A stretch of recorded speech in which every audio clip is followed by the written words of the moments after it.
Honourable Maurice Williamson.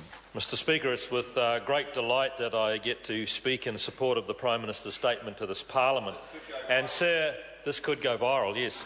And, sir, what I can say to the House is that, given that it's an election year, I think it's worthwhile trying to nail down here once and for all what it is that voters actually use to make their decision about how they'll vote. And, sir, I think it's as simple as this. I think it's just two straight things.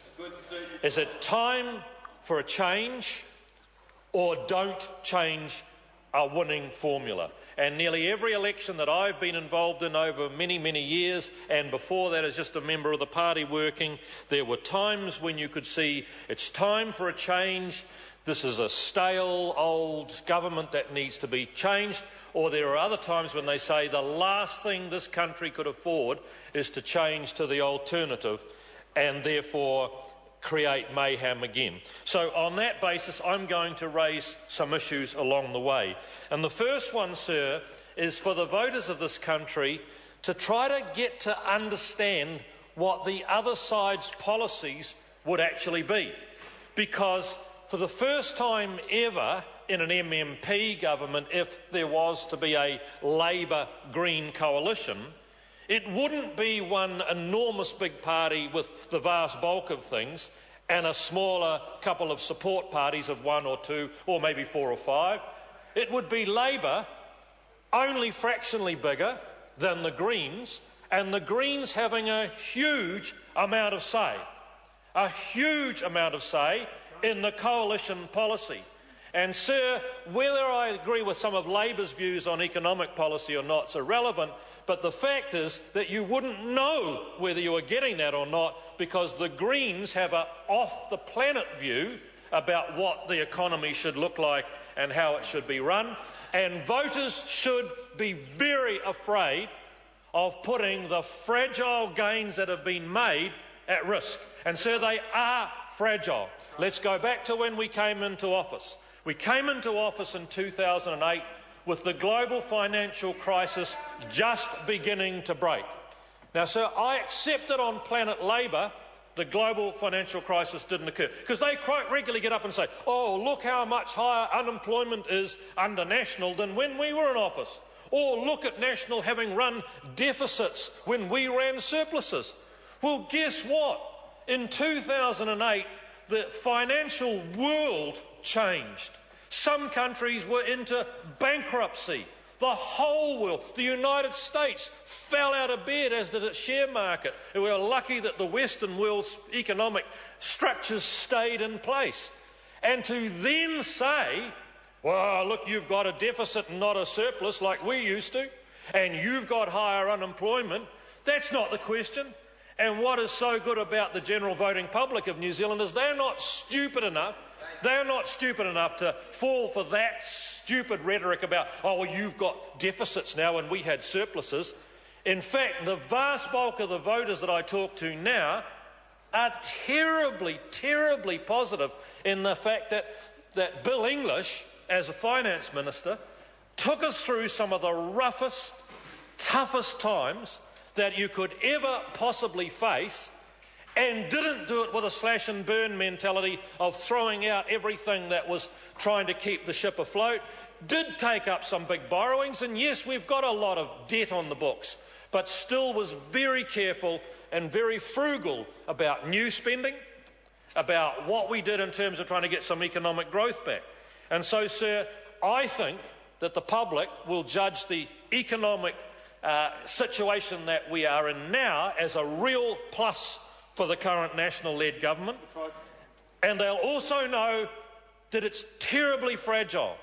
Now, even if it was very robust and guaranteed, some of the extreme lunacy that would come from a Labor-Greens government would blow even the most robust economic situation out of the water.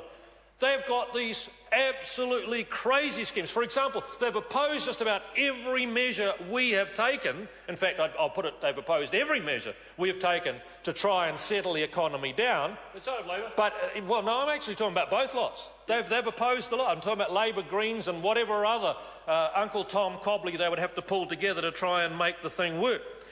But what I find really interesting, and I mean, we've got another example of the day with the Trans-Pacific Partnership, is just how their institutional memory seems to have been wiped.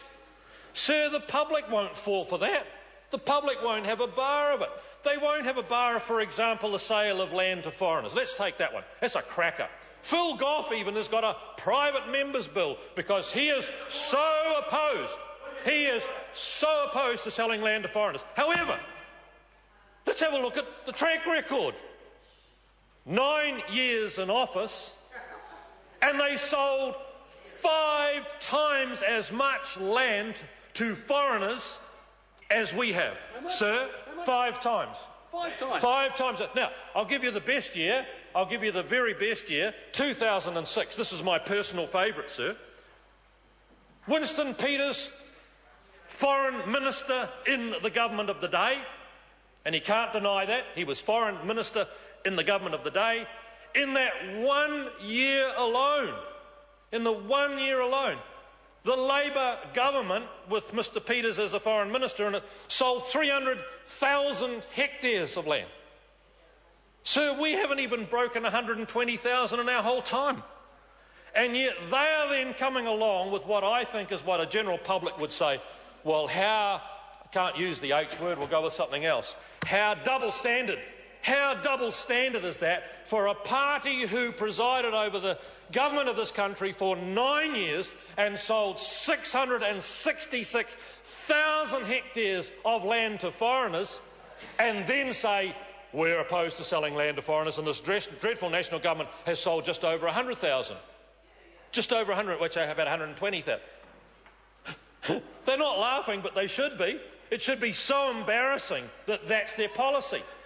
And then you get some more like David Cunliffe saying, John Key came back from Australia with nothing in his hand and didn't get the rights for New Zealand, for New Zealand residents over there. Didn't get them.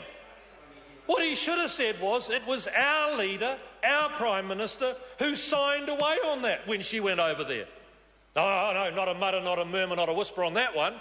What sort of a double standard is that, sir? If I had done something and then some years later claimed that it was wrong for the person who did it and it turned out it was me, I'd be so red in the face it's not funny. And Mr Goff's rabbiting on about something else. How about the free trade agreement negotiations with China? Sir, they were kept under wraps for very good reason until it was finalised.